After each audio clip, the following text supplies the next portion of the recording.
Hi y'all, it's Mickey, and I'm here to do a book review of John Keene's Counternarratives. If you've been following me on Twitter or Instagram, then you've already heard me rave about this book. It was the first book that I completed this year, and it was the best way to start off the year. It is a collection of short stories and novellas set from pre-revolutionary America time to about present day.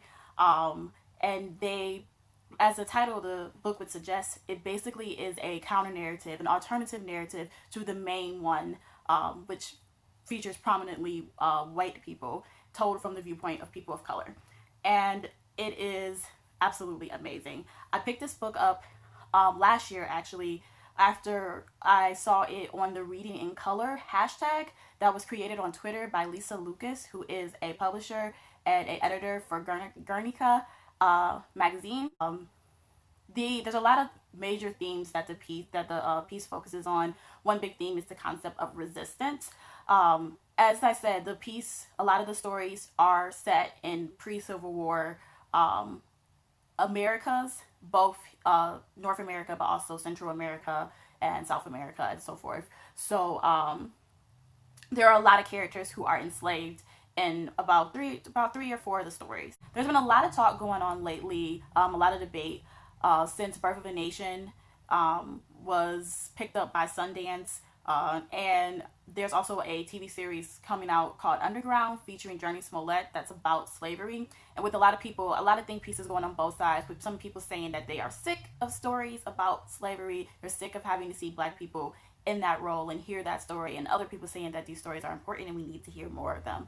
And I used to kind of fall on the side of people who were kind of sick of hearing those stories, but reading this book helped to kind of sway my mind in the other direction. The reality is, it's not so much that I am sick of hearing about slavery as much as I am sick of hearing the same stories told about slavery. There's a very specific type of story that is told about slavery that tends to be the story of the long-suffering slave, the slave who stays and endures the behaviors until they are finally set free, or quote-unquote free. And there's not as many books and stories about the resistance, about slaves' resistance, and it's not, and there's a lot of different ways that can be done, and that's something that Keene explores very well in his piece, the different ways in which a person who is enslaved can resist their enslavement. There is outright resistance, in which in the story it's called, it says, an outtake from the ideological origins of the American Revolution.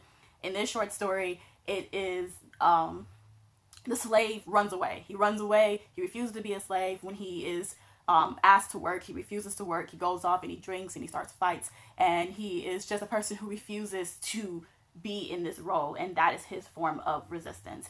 And then in another of the novellas, which was my favorite, it was called Gloss, or The Strange History of Our Lady of the Sorrows. And that one was my favorite. And it has this slave named Carmel. And Carmel is a mute, and she is the slave to this very spoiled young girl, and they are initially in Haiti and they end up moving to the United States after the revolution that occurs in Haiti.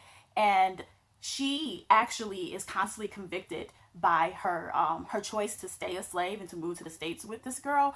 There's like an inner monologue that she has where there's a part of her that keeps asking her, why aren't you resisting? Why aren't you fighting back? And she ends up telling this voice, I am fighting back. I'm just fighting back in a different way. And what she does is she uses her position as this girl's slave to better herself.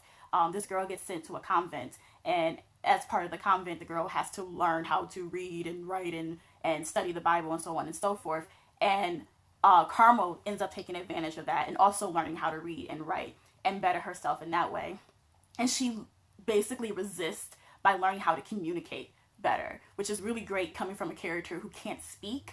So she learns how to speak through writing. She learns how to write, and that is her resistance. Another way that she resists is by refusing to completely give up her religion, which is a form of resistance that occurs often in the early pieces in this collection.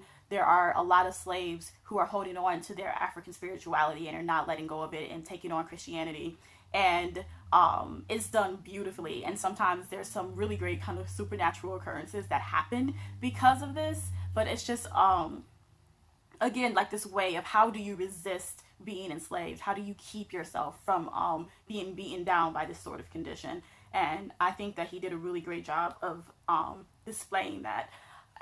The early pieces tend to focus on the sort of like they said, a counter narrative to the main narrative. So there's these major kind of historical moments that are happening, but we're watching these smaller moments that are happening between these people who are usually left out of the conversation. Just sort of seeing the viewpoints of characters whose voices are not always heard.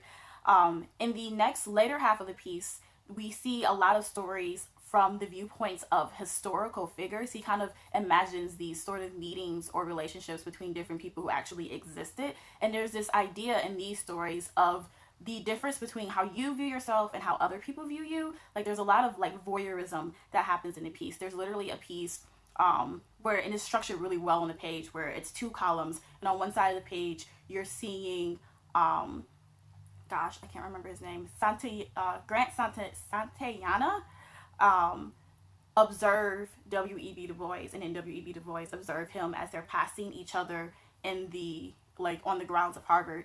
And that experience, how they view each other, how they think the other person views them, is really, really interesting. There's an imagined meeting between Langston Hughes and Mexican poet Javier Villarucha. So bad at pronouncing a lot of these names. And this imagining of how Javier might have viewed Langston Hughes, and it explores an aspect of Langston Hughes that isn't often talked about. Langston Hughes' sexuality, because he's rumored to have been a closeted homosexual, and so they look at they explore his sexuality and those aspects of his character there. There is a story about Bob Cole, who created the first musical that featured a black cast, but it was called A Trip to Coontown. And so he was sort of looking at the ways, and eventually Bob Cole committed suicide. And so Keene sort of reimagines what he thinks might have caused that suicide, and he thinks that it has a lot to do with the viewpoint that people had of him because of A Trip to Coontown. Because while it was definitely a big achievement for Black Americans, and it also in a lot of ways kind of set us back, because it supported very kind of harmful stereotypes about African Americans. And so this idea of like, here's how people view him as a coon and as this minstrel type character, and how he views himself, and trying to reconcile those two images. And in Keene's mind, he believes that his inability to reconcile those two viewpoints of himself is what caused him to commit suicide. And so it's just like really so that's just this idea of how you view yourself and how you think other people view you, that's explored throughout the piece. In the later half of the stories, there is a sort of poetry to the writing. When I looked up some of John Keene's other work, he is pretty much a poet, so it's not very surprising. They're very well written, beautifully written. I love them, and they're just like, he basically just took things like brief newspaper articles or little footnotes in historical documents and turned them into full-fledged stories. And I can't even necessarily pick a favorite story from the collection. I thought that each one, every time I read one, I kept thinking, well, you can't get better than that. And I read another one, I'm like, that was just as good. And I just found myself like, I flew through the pages, and it made me think, and it made me want to learn. I am not the type of person who likes to do research and stuff while I'm reading. If I don't understand the historical context of something, I'm just going to make do with whatever is in the book and hope that it makes sense. I usually am not the type of person to go and actually look up things, but I did for this book. I looked up the sort of like historical events or historical moments or historical figures that were being covered in the different stories. And I didn't do it because I needed to in order to understand the story. That's not the way that the book works. You can read each of the stories and fully understand and fully understand what's going on without having to know the historical background. But I read it, I would look these things up because I would find the stories so beautifully written and so fascinating, and it would have these characters and these events that I knew nothing about, and I found myself wanting to know more about those things. And I think anything that prompts you to want to learn more about something is very powerful. I had no idea who Villarucha was before I read this. I had no idea who Bob Cole was before I read this. There's a Degas painting that is called Acrobatic, I think is what it's called. And it is of this African-American woman, black woman, who is hanging from a trapeze ring or whatever you call those things with her mouth. And he painted this picture of this woman, and Keene imagines what a meeting between the subject of the painting and the painter might have been like from the subject's point of view. And I'd never seen this painting before. I never who even knew who this painter was. And now, like, I have this painter's work up here in my head and in my knowledge. I've learned something that I didn't know before. So I really, really, really would encourage people to read this piece. If you are at all interested in African American literature, if you like short stories, if you like poetry, if you are interested in history, I would definitely recommend this novel. It was a really great read.